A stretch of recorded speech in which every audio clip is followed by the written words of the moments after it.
في تحول لافت يعكس موازين جديدة داخل أروقة الأمم المتحدة. صادق مجلس الأمن الدولي على قرار جديد يدعم بشكل واضح مبادرة الحكم الذاتي التي تقترحها المملكة المغربية كحل جاد وواقعي لقضية الصحراء المغربية. القرار يكرس موقفا دوليا متقدما ويضع حدا لمحاولات التشويش على هذا الملف الذي طال أمده. الذي حظي بتأييد واسع داخل المجلس يشيد بالمبادرة المغربية ويراها السبيل الأنجع لتحقيق تسوية سياسية نهائية تحفظ الاستقرار الإقليمي وتفتح آفاقا جديدة للتنمية والتعاون في المنطقة.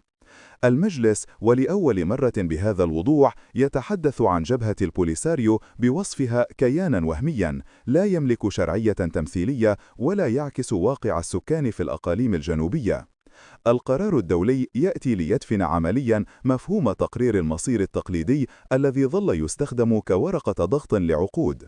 فقد اعتبر المجلس أن هذا الطرح ولد ميتا ولم يعد قابلا للحياة في ظل المتغيرات الجيوسياسية والميدانية، خاصة مع ما يشهده الجنوب المغربي من نهضة اقتصادية وتحول اجتماعي شامل.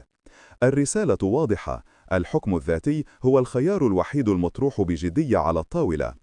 المجتمع الدولي لم يعد يتعامل مع الطروحات الانفصالية على أنها بدائل قابلة للنقاش.